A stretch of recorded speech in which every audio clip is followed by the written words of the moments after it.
Qu'est-ce qu'un nombre hexadécimal? Première chose à comprendre si on veut bien saisir comment fonctionne la chaîne de blocs. Donc, il ne faut pas avoir peur des nombres hexadécimaux. Notre représentation des nombres, généralement, c'est en base 10. Donc, les nombres qu'on utilise au jour le jour pour indiquer un prix, un poids, une distance, et ainsi de suite, c'est dans 99,9% du temps un nombre en base 10. Donc, en base 10, le nombre 893 452 fait référence à l'opération suivante. Donc, c'est 8 fois 10 exposant 5, plus 9 fois 10 exposant 4, plus 3 fois 10 exposant 3, et ainsi de suite. Donc, j'ai chacun des chiffres un après l'autre, 8, 9, 3, 4, 5, 2. Et à chaque fois multiplié par un 10 avec un exposant différent, en commençant par 0 à la droite complètement du chiffre. Donc, j'ai 0, 1, 2, 3, 4, 5. Donc, si j'ai 6 chiffres, le chiffre le plus élevé ici est multiplié par 10 exposant 5. Donc, ici, 2, 2, 5, 5, 4, 4, 3, 3, 9, 8. La représentation d'un nombre en base 10 utilise 10 caractères, de 0 à 9. En base 10, la valeur du caractère le plus élevé utilisé est le caractère 9. Si j'écris un nombre en base 2, j'utilise seulement deux caractères, 0 et 1. Donc en base 2, un nombre tel 1, 1, 0, 0, 1, 0 fait référence à l'opération suivante. Donc c'est la même chose qu'en base 10, sauf qu'au lieu de multiplier par des 10 exposant quelque chose, je multiplie par des 2 exposant quelque chose. Donc en base 2, c'est toujours 2 exposant un nombre quelconque. Et en base 10, c'est 10 exposant le nombre quelconque. Donc même chose, 0, 0, 2, 2, 0, 0, 0, 0, 1, 1, 1, 1. Et l'exposant à droite complètement de mon opération, ici, le premier exposant est toujours l'exposant 0. Donc 0, 1, 2, 3, 4, 5. Même chose, si j'ai 6 caractères, mon exposant le plus élevé va être 5. La représentation en base 2 utilise deux caractères 0 et 1. Le caractère le plus élevé, utilisé en base 2, c'est 1. Comment est-ce que je fais pour convertir un nombre décimal en sa représentation en base 2? Bien, l'algorithme qui peut être utilisé, c'est l'algorithme d'Euclide qui a été développé aux environs de 300 avant Jésus-Christ. C'est qu'on divise successivement par 2 et on conserve les restes. Donc 76 divisé par 2 égale 38. C'est-à-dire 38 et il reste 0. Soit 38 divisé par 2, 19. Je me conserve un reste seulement lorsque j'ai une décimale. Donc, à chaque fois que j'obtiens un nombre qui finit par 0.5, ben, il reste 1.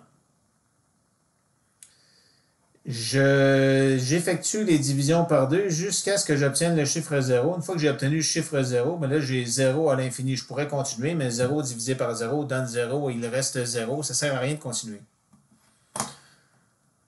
Ce nombre-là, ici, en haut, complètement, ça va être celui qui va être le plus à droite. Puis après ça, je me déplace vers la gauche de cette façon-là. C'est comme si cette colonne-là, ici, je la faisais tomber de ce côté-là, ici. Donc, on effectue ces opérations-là et on conserve les restes. Et ces restes-là se trouvent à me donner mon nombre en base 2.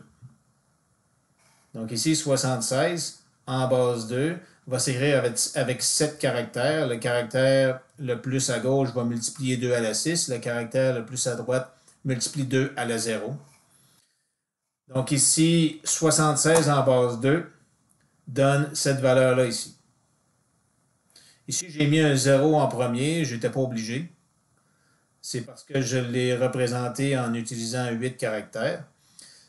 Avec l'informatique, c'est toujours pratique d'avoir un nombre pair de caractères. Les nombres impairs, ça pose problème. Ici, un nombre 8 caractères binaires, ça me donne un octet. Octet 8. Un octet, c'est 8 caractères binaires. Comme on va le voir plus tard, un octet, c'est 2 caractères hexadécimaux. Un octet, c'est un byte. B-Y-T-E. Donc, BYTE, c'est un octet, et bit, c'est un caractère binaire 0. C'est bon, donc le premier, quand j'effectue mes divisions successives par 2, le premier reste qu'on obtient, c'est le terme qui est à droite complètement, le deuxième, et après on se déplace vers la gauche. La base 16. Un nombre hexadécimal utilise 16 comme base. Donc si j'écris 8964 en base 16, qu'est-ce que ça veut dire? Ça veut dire que j'ai 4 fois 16 exposant 0, plus 6 fois 16 exposant 1, plus 9 fois 16 exposant 2, plus 8 fois 16 exposant 3. Avec 16 comme base, les caractères utilisés doivent se rendre jusqu'à une valeur de 15. Sauf que c'est pas pratique d'utiliser des caractères qui ont deux termes l'un dans l'autre. Ce serait difficile de différencier, de savoir exactement à quel chiffre on a affaire. Donc les caractères, les valeurs 10, 11, 12, 13, 14, 15 sont représentées par les lettres A, B, C, D, E, F. Minuscules ou majuscules, ça n'a pas vraiment d'importance. Dans certains programmes comme Python, ces lettres-là, ces caractères-là sont représentés par des lettres minuscules. Donc, la représentation en base 16 utilise la représentation d'un nombre en base 16 utilise 16 caractères, soit les chiffres de 0 à 9 et les lettres A, B, C, D, E, F. Ainsi, le nombre hexadécimal 4, 5, A, 8, F nous donne l'opération suivante. Donc, F, donc j'ai 4 fois 16 exposant 4. 5 fois 16 exposant 3. A, c'est 10. 10 fois 16 exposant 2. 8, c'est 8. 8 fois 16 exposant 1. Et F, c'est 15. 15 fois 16 exposant 0. Si je veux convertir un nombre de la base 10 à la base 16, comment faire? Ben, si je veux transformer 63 020 de la base 10 à la base 16, comment est-ce que je fais? Ben, j'utilise la méthode d'Euclide. On va diviser par 16 jusqu'à ce qu'on obtienne que des zéros. Donc, 63 020 divisé par 16, c'est 3938,75. C'est quoi? C'est 3938 fois 16. Il reste 12. 12, ça va être notre caractère le plus à droite du chiffre. 12, c'est A, c'est 10. 10, 11, 12. Donc, 12, ça va être égal à C. 12 va être représenté par C.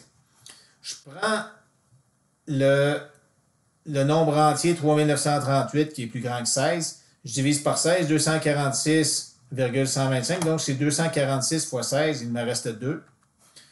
Je prends 246, tous les termes. C'est sûr que mon restant est plus petit que 16. C'est un restant. Mais dans ma division, je reprends toujours le terme plus grand que 16 et je le redivise par 16. Ça me donne 15,375, donc 15 fois 16 plus 6. Je prends 15 et je divise par 16, ça me donne une fraction. Ça donne 15. Donc ici, j'ai 12, 2, 6, 15. 12, c'est C. 2, c'est 2. 6, c'est 6. Et 15, c'est F.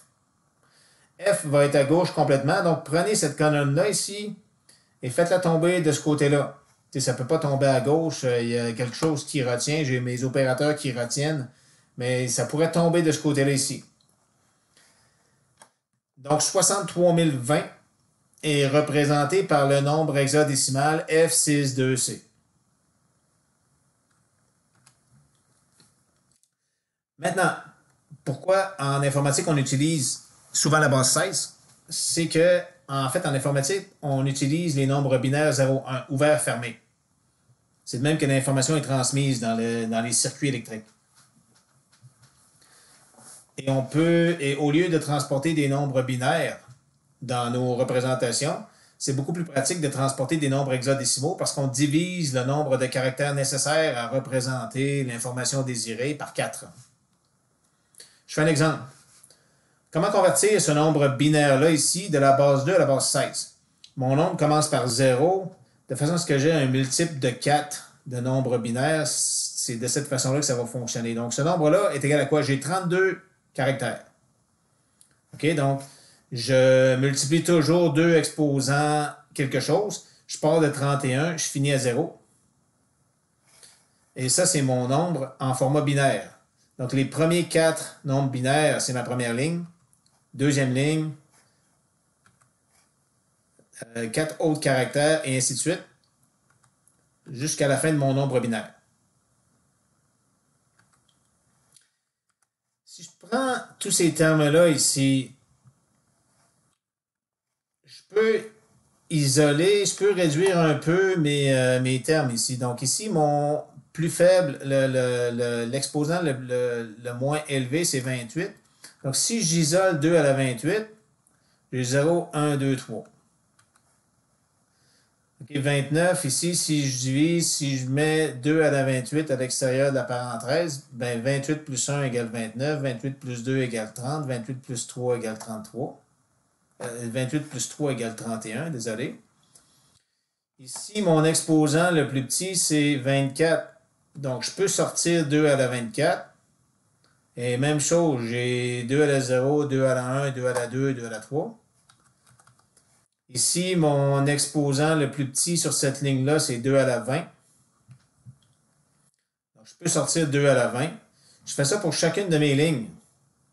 Et ça me donne toujours une série de nombres binaires qui multiplient 2 à la 3, 2 à la 2, 2 à la 1, 2 à la 0. Okay, j'utilise ces transformations-là ici pour vous montrer que 4 nombres binaires me donnent toujours un caractère hexadécimal précis.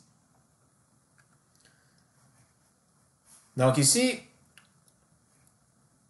2 à la 4 me donne 16. Okay, donc ici, j'ai 2 à la 28. 28, c'est quoi? C'est 4 fois 7. Ici, j'ai 2 à la 24. 24, c'est quoi? C'est 4 fois 6. Ici, j'ai 2 à la 20. 20, c'est quoi? C'est 4 fois 5. Okay, donc ici, je mets en évidence 2 exposants 4 qui me donnent 16. Donc pour chacune de mes lignes, j'ai tous ces nombres-là ici multipliés par 2 avec un exposant, fois 16, exposant 7, 6, 5, 4, 3, 2, 1, 0. Donc ici, tranquillement, je me dirige progressivement vers la base 16. Donc j'ai un chiffre fois 16 exposant 7, un chiffre fois 16 exposant 6, et ainsi de suite. En utilisant mes caractères de 0 à 9, A, B, C, D, E, F, je vais être capable, en développant ces termes-là ici, d'obtenir le caractère qui correspond au terme le plus à droite de mon chiffre, le deuxième à partir de la droite, le troisième à partir de la droite, et ainsi de suite. L'inverse, ça ici, ça va être mon premier terme à partir de la gauche, deuxième à partir de la gauche, troisième à partir de la gauche, et ainsi de suite. Donc ici, j'ai 4, 0, 12, 1, 0, 11, et ainsi de suite.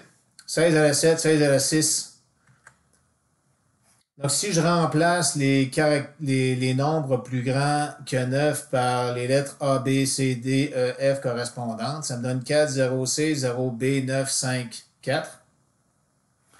Ici, j'ai 16 à la 7, donc c'est lui qui est le plus à gauche. Et 16 à la 0, le terme fois la base exposant 0, c'est toujours mon terme le plus à droite du chiffre.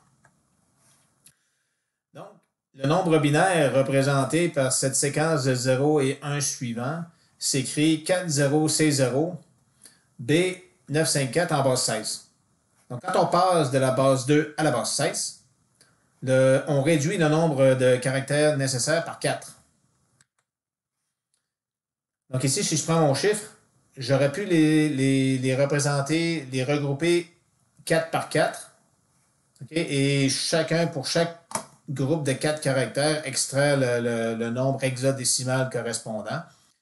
Et en partant de ce nombre binaire-là, j'obtiens le nombre hexadécimal suivant. De façon plus générale, voici les relations 0, 1, 2, 3, 4, 5, 6, 7, 8, 9, 10 jusqu'à 15. Donc ici, c'est mon nombre en base 2, 0, 0, 0, 0, 0, 1, 0, 0, 1, 0, et ainsi de suite. Pour chacun de mes nombres en base 2, j'ai sa valeur en base 16, donc 0, 1, 2, 3, 4, 5, 6, 7. Et on voit ici que si j'ai des 1 partout, ça me donne exactement 15. Donc 1 partout, c'est 2 à la 3, plus 2 à la 2, plus 2 à la 1, plus 2 à la 0. 2 à la 3, 8. 2 à la 2, 4. 8 plus 4, 12. 2 à la 1, 2. 12 plus 2, 14. 2 à la 0, 1. 14 plus 1, 15.